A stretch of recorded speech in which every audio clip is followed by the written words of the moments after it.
mais uma vez. Agora, boa tarde. Tive a oportunidade de dar bom dia na Escola Dominical, agora já dou boa tarde a todos que estão connosco.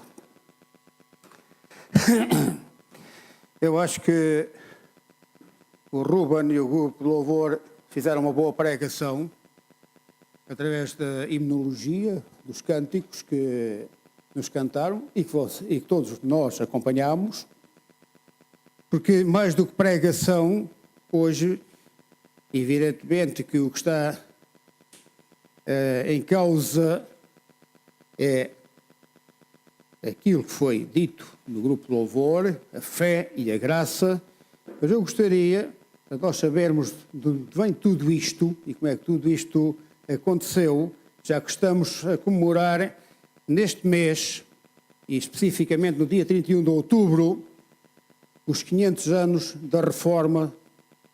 E digo da Reforma porque é a Reforma na Alemanha, porque reformas depois houve várias. E como estamos a comemorar este mês, eu gostaria de vos transmitir um pouco de como é que tudo isto aconteceu há 500 anos atrás e até antes. E porquê que houve a Reforma? Porquê é que houve este movimento?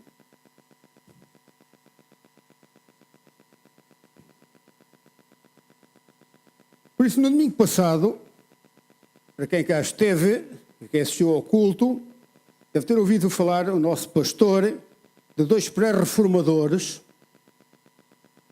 com ênfase maior em John Wycliffe, inglês, na Inglaterra. Encontramos ali Oxford, vemos no mapa, e João Hus, na Boémia, que é hoje aquilo que se chama a República Checa. Também vemos ali, eu devo ter aqui uma coisa que aponta. Olha, ia apontar.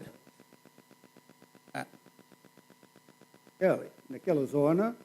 E temos um terceiro, que não se falou no domingo passado, que é aqui embaixo, que são os valdenses. E é Pedro Valdo. Século XIV. Primeiros movimentos reformadores dentro da Igreja Católica Romana, nessa altura, porque ela passou a ser a Igreja Católica Romana, conforme ouvimos, desde o século IV. Mas mais do que estes três, Wycliffe, Valdo e Hus, existiram outros. Dentro da própria Igreja, mas nós não vamos aqui agora também falar muito mais deles, porque o tempo é curto. Todos estes homens tentaram reformar a Igreja por dentro, sem sair da Igreja, sem a abandonarem. Mas muitos deles, e estes três que falámos aqui, Valdo, Wycliffe e Hus, foram sujeitos a perseguição e até ao martírio. E no caso do Wycliffe, até à queima dos seus ossos exumados muitos anos depois. Por isso, no dia 31 de outubro, comemoram-se os 500 anos da Reforma, e o marco que inicia este movimento tem a ver com a fixação das 95 teses na porta da capela do Castelo Wittenberg, na Alemanha, por Martinho Lutero. Teses essas que refutavam a venda de indulgências pela Igreja. De facto, esta efeméride não podia passar em branco no nosso país. O movimento reformador praticamente não penetrou em Portugal. Houve tentativas isoladas, sim, mas o Tribunal do Santo Ofício, vulgo Inquisição, rapidamente as eliminou. Podem citar-se no século XVI as figuras conhecidas de Gil Vicente, Damião de Góis e do frade dominicano Fernão de Oliveira. São nomes que procuraram e ficaram conhecidos como sendo influenciados pelas ideias reformadoras. Posteriormente, já no século XVII, sobretudo por ação de cidadãos estrangeiros residentes em Portugal, que haviam abraçado a fé reformada, começaram a aparecer as primeiras igrejas evangélicas, apesar da Inquisição ter atuado mesmo contra os estrangeiros. A ver se eu consigo. Parece que não consigo. Já está. Não está nada. Ah! Não, não é esta. É este, exatamente. Tens de ter aí o controle. No século, continuando em Portugal, no século XVII, um vulto português sobressaiu, apesar de não estar radicado no nosso país. Ele era pastor e missionário da Igreja Reformada Holandesa. E era missionário em Ceilão. Não sei se sabem, Ceilão é o Sri Lanka hoje, e é a Taprobana dos Lusíadas de Luís de Camões, quando passaram além da Taprobana. E também era missionário na Índia e na Indonésia, na altura chamada Batávia, onde existia uma igreja evangélica de portugueses. Interessante. João Ferreira de Almeida. E este homem, missionário português, mas da Igreja Reformada Holandesa, que vai legar ao mundo de língua portuguesa a primeira tradução da Bíblia na nossa língua. Qual é o ambiente em que se desenvolve este movimento? Porque o movimento reformador não aparece de um dia para a noite, de um momento para o outro. Já vimos que já havia tentativas no século XIV, XV. Desde o início vinham a existir essas tentativas, homens que dentro da Igreja Católica Romana procuravam ler os tempos, como se diz, e procuravam também moralizar os costumes de padres, monges e freiras e apoiar os fiéis nas suas angústias. É verdade que em muitos sectores da Igreja graçava a imoralidade e a corrupção. Sem menosprezar estas duas razões, o movimento da reforma tem mais a ver com o estado espiritual das populações que ao longo dos séculos anteriores vinham a passar por tempos muito difíceis e que viviam em permanente angústia face ao que viria após a morte. E o problema da morte era um problema sempre presente na vida das pessoas. Porquê? Vamos lá ver se eu consigo. Não, ando para trás ou para frente. Tá. Em primeiro lugar, a Europa vive em guerra quase permanente há cerca de 100 anos. Uma luta que é uma luta por domínios territoriais entre a Inglaterra e a França, cada um com os seus aliados e mercenários. Esta guerra foi disputada pelas consequências da Grande Depressão e pela crise demográfica e estagnação em que a Europa estava nessa altura. Não é só dos tempos de hoje. Uma estagnação económica, aumento de pressões fiscais, já nessa altura também aumentavam-se os impostos para resolver as situações dos vários senhores feudais sobre os seus súbditos e, além da Inglaterra e da França, veio a arrastar uma grande quantidade de outros Estados. E todos podemos compreender que quando se está num estado de guerra, os sofrimentos recaem sobretudo sobre a população. Os homens são obrigados a combater e, portanto, a alistar-se e a deixar as suas famílias. As mulheres e as crianças são obrigadas a trabalhar para sustentar, em primeiro lugar, o poder, depois os exércitos e depois, se sobrar alguma coisa, a elas próprias. Mas são sempre as mais expostas à barbárie dos vencedores.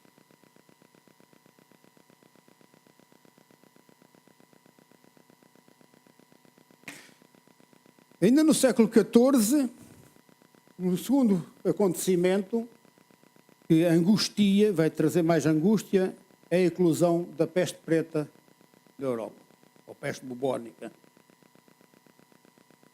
Importada da Ásia por navegadores e comerciantes genoveses que faziam o comércio da Ásia para a Europa. Teve início no Mar Negro, naquilo que vocês hoje chamam a Crimeia, e em menos de 5 anos alastrou a toda a Europa. Contam-se que houve cerca de 25 milhões de mortos durante esses 5 anos na Europa. Em terceiro lugar, também a Igreja, que vinha a dominar a Europa desde o século IV, está em profunda crise. As lutas entre os poderes político e religioso da época forçaram o papado a deixar Roma e a deslocar-se para Avignon, no sul de França. Quando, finalmente, em 1377, o Papa de Avignon resolve voltar para Roma, sob pressão italiana, desenvolveu-se uma crise cardinalícia também, que resolveu eleger outro Papa, que voltou para Avignon. E temos 2. Como não chegasse durante esse período, elegem um terceiro em Pisa. 3 papas e nenhum resolve os problemas das populações. E por isso, neste período de profunda agitação político-religiosa, a Igreja mergulhada em lutas intestinas, a autoridade papal enfraquecida, não tem condições para dar apoio às populações, vivem angustiadas, receosas da condenação perpétua. O medo da morte e do inferno tem como consequência o desenvolvimento do culto mariano, do culto dos santos, do culto das relíquias e até de novas representações artísticas, como, por exemplo, as pinturas das chamadas danças macabras, que mais no que eram de uma arte para mostrar à população que os nobres e os reis também morriam, para que eles estarem calmos e não se revoltarem. Mas no meio de tudo isto, o que é que sobressaía? Sobressaía a compra e venda de indulgências, cuja finalidade era a de ganhar o paraíso depois de passar uma temporada no purgatório. E também permitia à Igreja ter proventos para continuar a viver na opulência a que se habituara. No século XV, as indulgências são o meio cada vez mais em voga para reduzir o número de anos que uma alma passa no purgatório após a morte.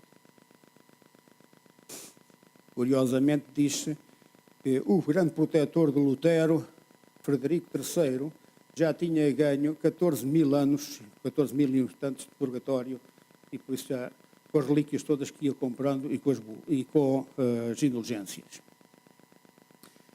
Por isso, esta angústia permanente e as suas causas, o aparecimento de novas tecnologias de divulgação do conhecimento, nomeadamente a imprensa como Gutenberg, a difusão dos ideais do Renascimento, com especial ênfase no humanismo, constituem aquilo que podemos chamar o cadinho para o movimento ou movimentos das reformas nas suas várias fases.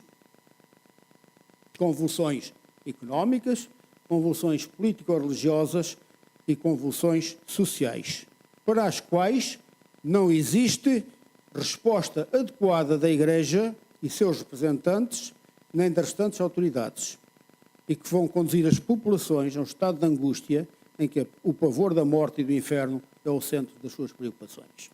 Por isso, meus irmãos e minhas irmãs, o problema da corrupção do clero era real, mas não foi, de forma alguma, o móvel da reforma. O móvel da reforma foi dar apoio, satisfação às angústias destas populações que viviam apavoradas pela morte e a quem a Igreja só vendia indulgências.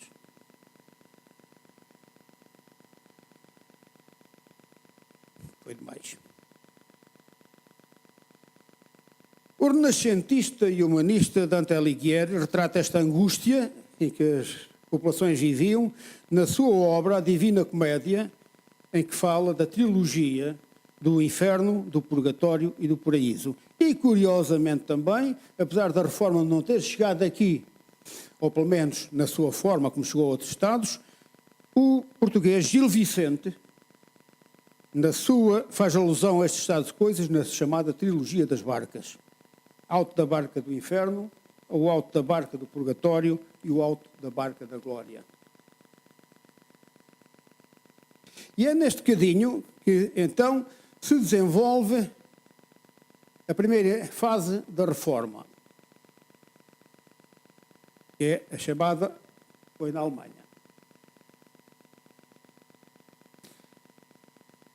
Em 1483, nasceu Martinho Lutero na cidade de Eisleben, na Saxónia, Alemanha, que nós conhecemos hoje como Alemanha Oriental.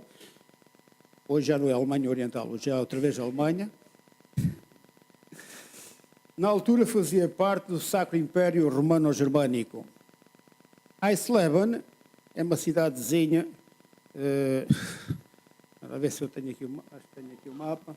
É uma cidadezinha ali naquela zona, aqui perto de Halle, aqui nesta zona, que é a Alemanha Oriental.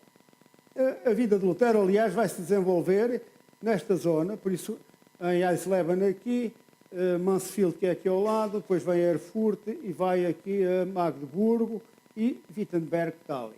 Pronto, é tudo aqui nesta zona, para terem uma ideia onde é que se iniciou efetivamente a reforma. Os seus pais, como normalmente todos os pais, queriam que ele viesse a ter melhores condições de vida do que as deles próprios e por isso mandam-no frequentar a escola no local onde o seu pai trabalhava, em Mansfield. O pai pretendia que ele fosse advogado, isso é, que estudasse leis, e por isso enviou para Magdeburgo, como já vimos ali mais a norte. Eu consegui contar, Magdeburgo. Onde estuda numa escola católica durante um ano e seguidamente em Eisenach, numa escola paroquial. Com a idade de 19 anos, entra na universidade, em Erfurt, onde continua a estudar Direito ou Leis.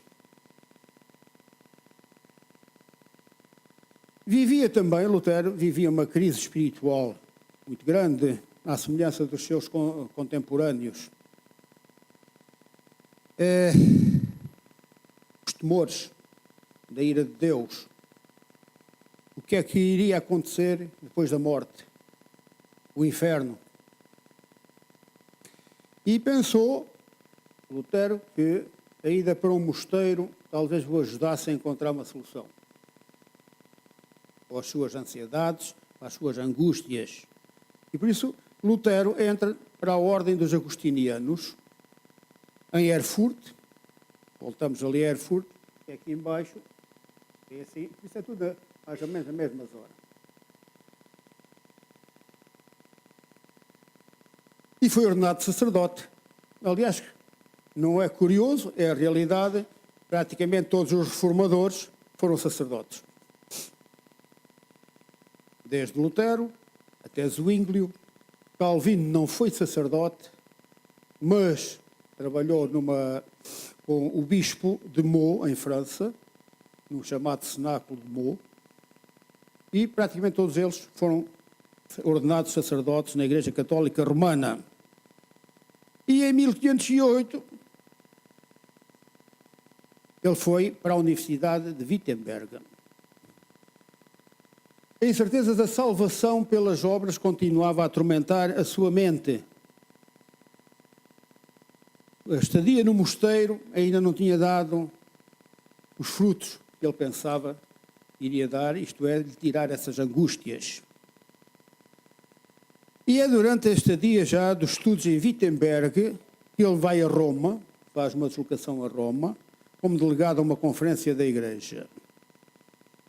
E regressa desiludido com, transcrevo, a imoralidade e a corrupção, bem assim como com o desrespeito da Igreja para com as coisas sagradas, que testemunhou entre a hierarquia da Igreja.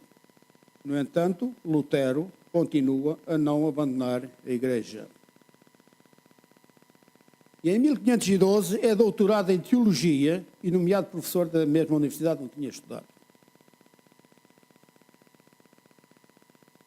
As suas prédicas, ou os seus sermões, eram muito concorridos, quer por estudantes da Alemanha, quer de países vizinhos, além de professores assistentes.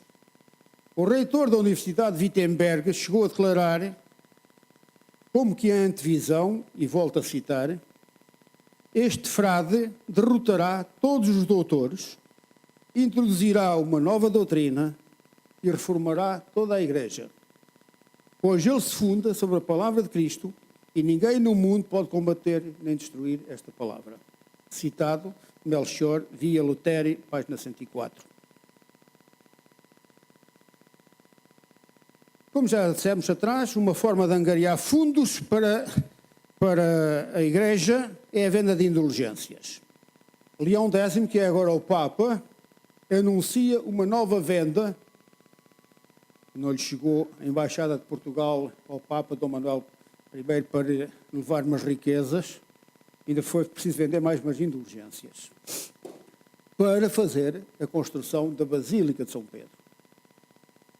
E o comissário papal para as indulgências é enviado à Alemanha, Johann Tetzel, para fazer a promoção dessa venda. Vai ser feita pela Ordem dos Dominicanos.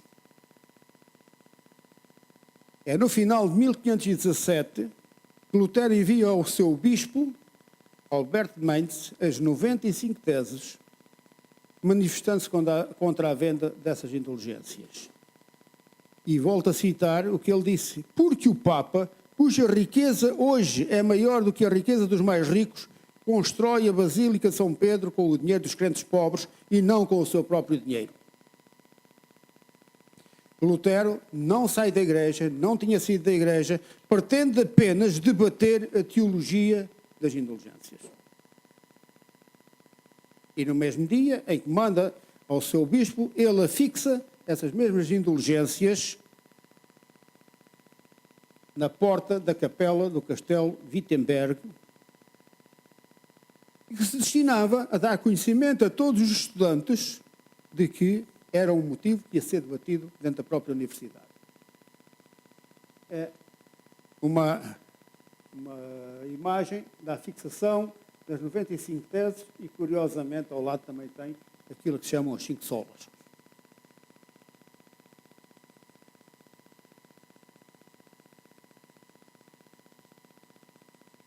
Este evento, como nós dissemos, é considerado por muitos como o início do movimento da reforma. Há quem considere a queima da bula como o início. Pronto, mas isso são discussões académicas. Os dominicanos que vendem as indulgências também beneficiam dessa venda. Atacam Lutero, essencialmente em 2 pontos doutrinários. Primeiro, a não necessidade de obras para obter a salvação. E, em segundo, a referência exclusiva à Bíblia, deixando de fora a tradição.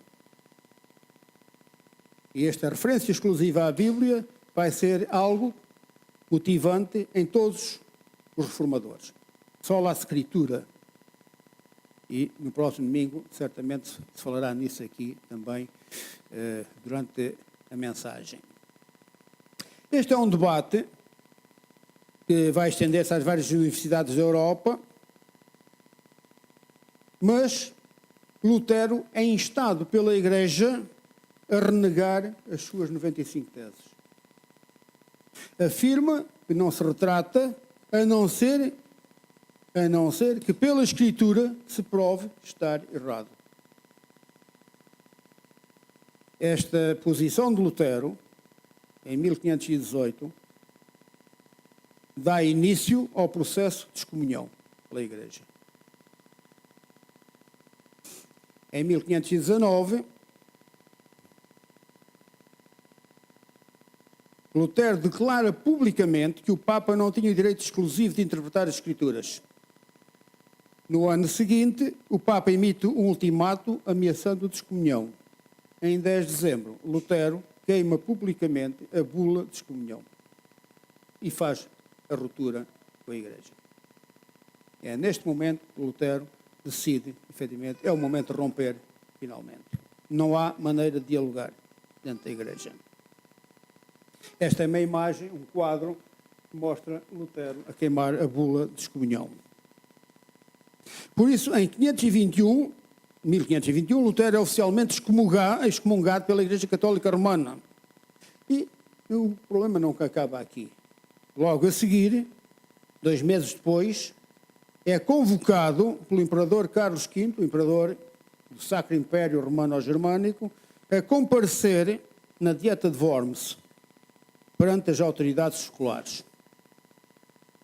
É-lhe dado um salvo-conduto do imperador para que ele não fosse sujeito a qualquer ataque ou assassinado quando se dirigisse para comparecer perante a Dieta.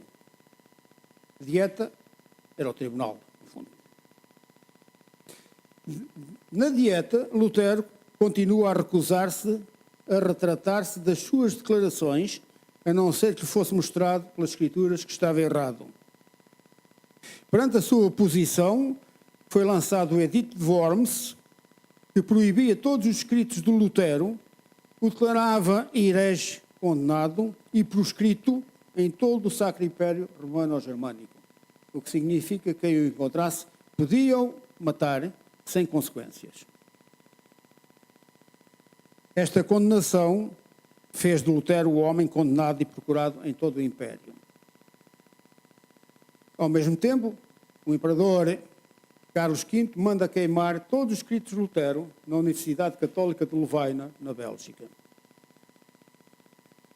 Curiosamente, é um príncipe alemão católico e que nunca deixou de ser até à sua morte que vai proteger Lutero. Frederico, o Sábio. Rapta Lutero, depois da Dieta de Worms, e põe-o, digamos, sem pulseira eletrónica, no castelo de Wartburgo, com um nome fictício, para que não soubessem que ele estava lá. Junker Jorg foi o nome de Lutero durante este cativeiro.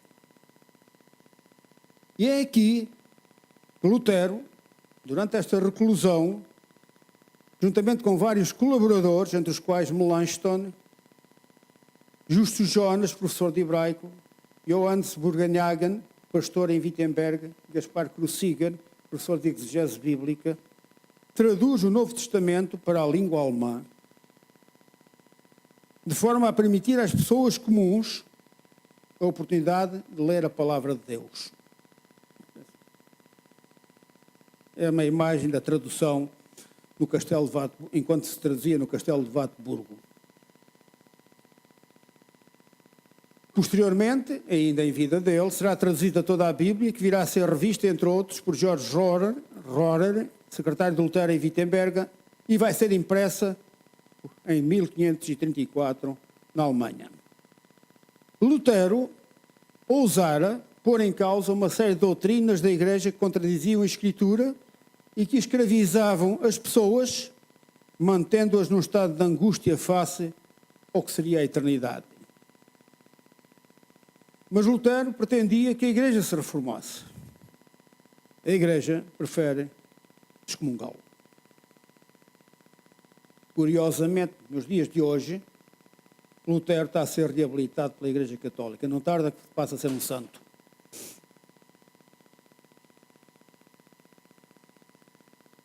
O estudo das Escrituras vai levá-lo, enquanto traduz, o estudo das Escrituras vai levá-lo a encontrar a paz com Deus que tanto procurava. Romanos 1,17, em que Paulo cita Abacuque 2,4, visto que a justiça de Deus se revela no Evangelho, de fé em fé, como está escrito, o justo viverá pela fé. Vai ser um dos textos que lhe darão a resposta às angústias e lhe trarão a paz interior. Os seus pecados, as suas angústias, os seus sofrimentos não seriam redimidos pelas suas obras, mas porque Cristo os tinha levado consigo na cruz.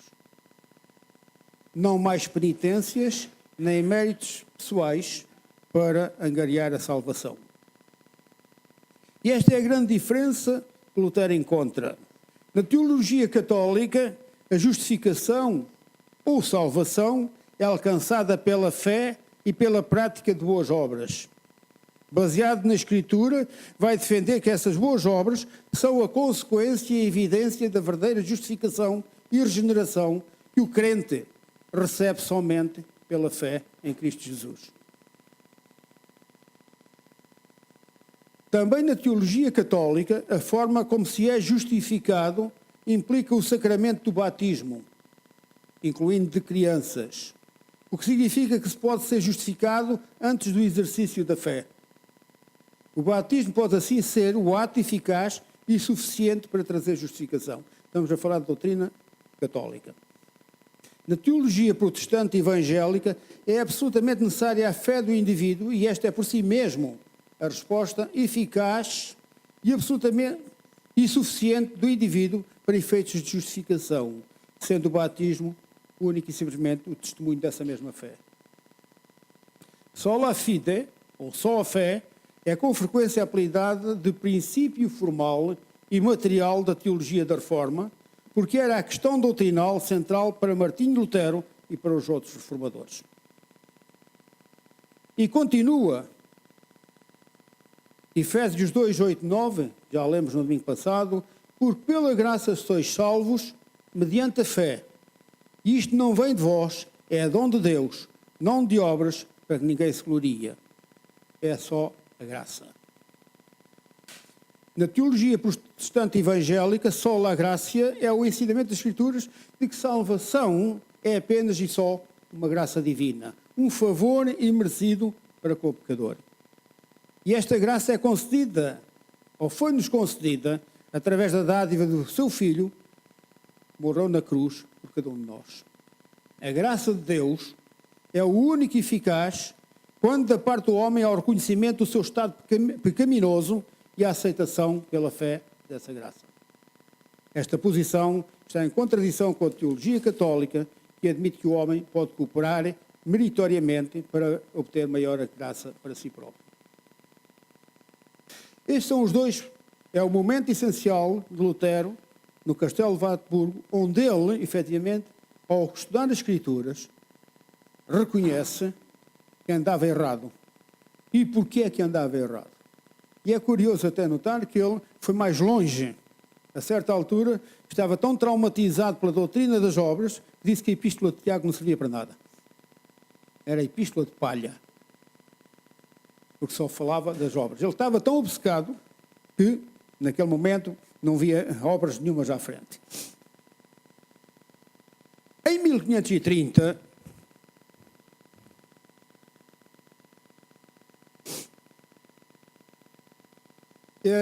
o eleitor, o príncipe alemão, Frederico II, pede-lhe para ele fazer o seu selo. Era normalmente, naquela altura, cada pessoa importante tinha o seu selo. E Lutero desenha o seu selo, que eu trago aqui para vocês verem também, que é o símbolo hoje de Lutero, chamada Rosa de Lutero. Uma cruz preta no centro da rosa que lembra que Deus veio ao nosso encontro com o seu amor através de Jesus crucificado. O coração a vermelho significa que Cristo agiu na nossa vida através da cruz e que ela recebe novo sentido se Cristo for o seu centro. A rosa branca significa que quando a cruz de Cristo tem lugar em nossa vida, ocorre uma transformação que traz verdadeira paz e alegria. A cor branca representa o reino de Deus. Todas as promessas de Cristo também são representadas por essa cor branca. O fundo azul diz-nos que Deus está conosco. Podemos viver com e para Deus como sinais de seu reino, já aqui e agora. Mas a cor azul é também esperança no futuro, pois lembra a eternidade. E o anel dourado, o ouro é o metal mais precioso, representa as dádivas que recebemos através da cruz e ressurreição de Jesus. A vida para a fé e o amor a serviço de Cristo é o que temos de mais precioso. E vejam como é que Lutero evoluiu até no seu símbolo. Isto foi tirado do site luteranos.com. Não inventei.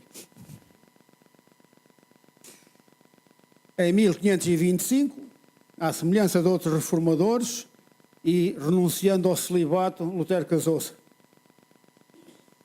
com Catarina van Bora, ex-freira, que havia também abandonado o convento e se havia refugiado em Wittenberg. E foram prolíferos, tiveram 6 filhos ainda. Em 1509, a reforma está em marcha. É publicado o Catecismo de Lutero, o chamado Catecismo Menor e o Maior, O menor, mais pequenino, com a finalidade de dar ao povo uma introdução às crenças cristãs. E o segundo, o catecismo maior, para os pastores ensinarem nas suas congregações. Em 530, Melanchthon, na impossibilidade de Lutero comparecer na dieta, porque ele ainda estava proscrito, é ele que apresenta a confissão augustana na dieta do mesmo nome, na qual Lutero não pode estar presente. A Igreja movimenta-se com o poder político e, no ano seguinte, em 1531, Carlos V impõe um prazo de 7 meses para a submissão a Roma.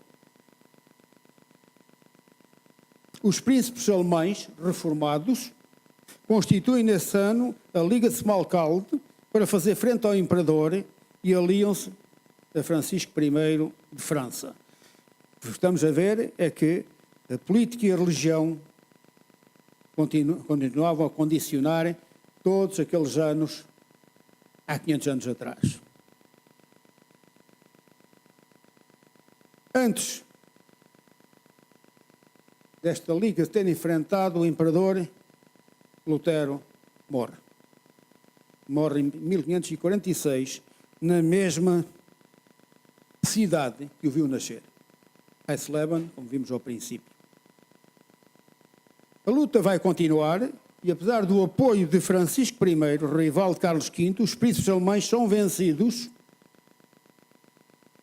e por isso parecia que a reforma estava em causa, mas não é verdade.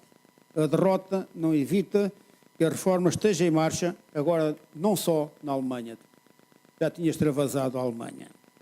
Porque o sucessor de Carlos V, Fernando I, vai reconhecer o luteranismo no Império, pela chamada Paz de Augsburgo. Podemos dizer que Lutero veio abrir o caminho para outros reformadores, nos quais se podem citar como principais Zwingli na Suíça de língua alemã, Calvin, Theodore de Beze e Farel em Genebra, Suíça de língua francesa, John Knox na Escócia, e que vieram a reorientar a Igreja para uma prática que respeitasse os ensinamentos da Escritura. Com o impulso destes homens e mulheres, porque também tiveram um papel importante na reforma, essencialmente no domínio da imunologia, a Bíblia viria a ser, e continua a ser, traduzida em milhares de línguas e dialetos, de forma a estar acessível a todas as pessoas. Para que tal fosse possível, houve alfabetização de muitos povos, conduzida por igrejas e movimentos cristãos. Para que tal fosse possível, houve divulgação da palavra em todo o mundo, através de sociedades bíblicas e de sociedades missionárias. Na sua diversidade, as igrejas foram plantadas e outras subsistem ainda no silêncio da perseguição. Podemos concluir que o seu trabalho não foi em vão e que a sua influência continua a sentir-se nos nossos dias. Para a nossa própria edificação, são merecedores de que os recordemos. E para terminar, quero-vos dizer algumas das coisas que vão ter lugar nestas comemorações e para os quais os que puderem poderão passar por lá. Em 31 de outubro, não é preciso passar por lá, basta estar em casa e ver televisão. Em 31 de outubro, na RTP2, às 20h30, a cerimónia comemorativa dos 500 anos da Reforma, transmitida em direto da Igreja, penso que já está, Presbiteriana de Febe Muniz. Estava em dúvida se seria a Presbiteriana de Febe Muniz ou a primeira Igreja Batista. Os técnicos da televisão, perante as condições, é que escolheram o sítio melhor para fazer a imagem. Por isso, 31 de outubro, a RTP2, às 20h30, cerimónia comemorativa dos 31 anos da Reforma. De 9 a 11 de novembro, congresso sobre Lutero na Fundação Carl Gulbenkian e na Universidade Lusófona. Congresso chamado Congresso Lutero 500 anos. Congresso internacional onde serão debatidos muitos temas relacionados com a Reforma e com Lutero, e inclusive com a Reforma em Portugal, porque apesar de tudo houve alguma coisinha e é bom que a gente depois saiba. Em terceiro lugar, e pela primeira vez neste país, vai ser emitido um documento pelos Correios sobre o protestantismo. Vai ser emitido este postal que está aqui, sobre Lutero, com o Sola Gracia, o Sola Fide e Sola Escritura, e com o símbolo do Congresso lá em cima. Aqui tem, embora de forma esbatida, imagens da tradução da Bíblia, imagens da fixação das 95 teses e imagem da queima da bula, que são os 3 grandes focos. Por isso, não se esqueçam, nesse dia, 9 de novembro, estará um posto de correios na Fundação Carl Luz de Gulbenkian, com carimbo especial para comemorar esta efeméride. Que era tudo o que vos queria dizer e que nós devemos nos sentir reconhecidos a estes homens que afrontaram o poder da Igreja e o poder temporal para poder mudar e voltar à pureza das Escrituras. Que o Senhor nos ajude a compreender isso e a sermos também dignos deste trabalho que eles fizeram. Obrigado.